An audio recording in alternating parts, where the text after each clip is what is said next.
o GT. Joy Music Tech.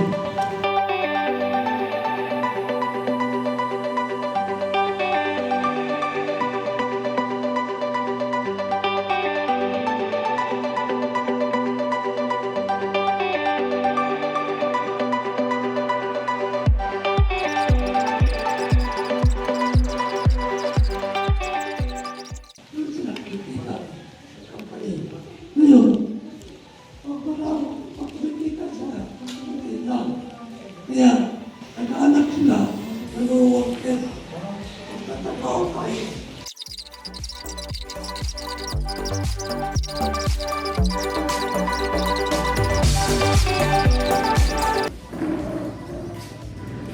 Ano po kung kailangan ba na may recruit pa rin? Pag-recruit po ay wala pong ibigyo na gusto natin earn. Kasi po yung kita po natin, nagpapasok po doon sa kanila po yung mai-invite natin. Bukod doon sa mai-invite po natin, kapag naka-reach po tayo ng maraming mga invitation, meron po in-offer ang ating company na bukod sa tasking natin everyday na sahod, meron din po tayong monthly salary na po. Yun po yung sinasabi nila na pagka umabot na po tayo ng nagkaroon na tayo na member na 100 o 300 about. Pag nawan kayo, gusto nyo mag-apply. Sa akin, sabihin, dito na yun, 156 araw-araw. Pag nag-apply ka na yan, itong oras nito, apply ka na, yung dashboard mo, dito ka na. 5 minutes, balik ka sa iyo. Kung gusto niyo pa pong kumita po, recruit ang pala recruit. Kahit po saang dulo ng Pilipinas po, pwede po kayo mag-recruit due to messenger po. Pwede niyo po yun na magawa. Yung dito ka, araw-araw ka, pwede mag-recruit. We charge music companies and publishers and singers based on the numbers of promotion to help them promote their music works to wider audience. Tayo yan yung audience nila. In addition, the company actively expand into advertising, finance, and other fields and continues to innovate to open up more opportunities. In the field of music media, GMT is committed to providing more exposure opportunities for emerging creators and promoting their works to enter major music charts around the world. So, to our promotion, yun nga po yung promotion, tayo po yung nagpo-promote sa kanila. Sa pagtatas natin, nagpo-promote yung kanilang music. Ayun. More potential works with attention, bringing higher copyright. Sarili nila ito so hindi sila copyright. Kaya mas malaki ibigay sa atin. Kasi sila gumagaya. Sarili music, music creators, para mag-provide sa kanila po ng music. Yun na rin po yung pinatas natin, na dahil sa pagtatas natin, dumadami yung nag-pay, napopromo sila na kumbaga nag-expand, dumadami ako.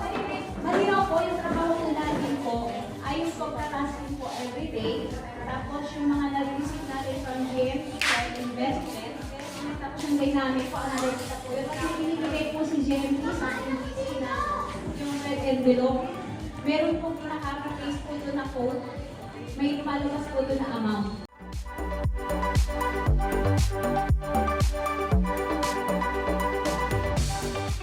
Hindi po. Hindi po yan ang ano po.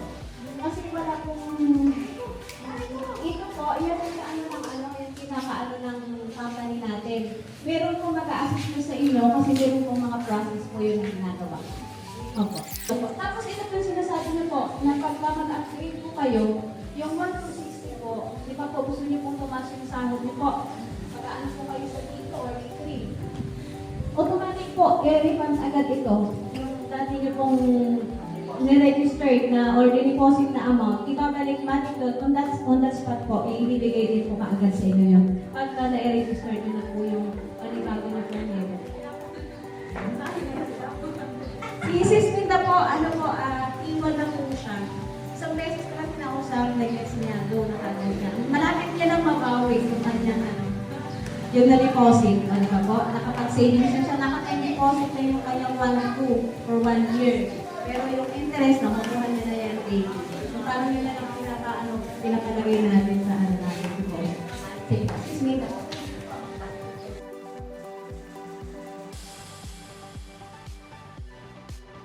So ayun, natutuwa ako dahil maganda nga talaga itong JMP. Tapos nabasa ko nga yung mga may recruitment bonus, tapos yung mga rent envelope.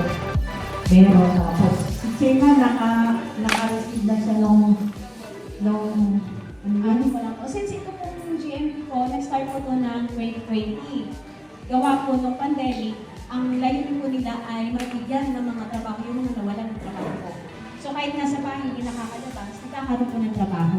Ano rin po sila ng charity. Kasi po, kung talagang kita lang po talaga ang habol nila sa atin, hindi po sila magpuprovide sa amin ng cash. For our foods, itong events na to, Kung ibigay mo ng GMP, hindi lang tayo ang nagpapagdarap ng GMP, higit sa po sa Pilipinas. Alas dito, kapag yung bibig natin,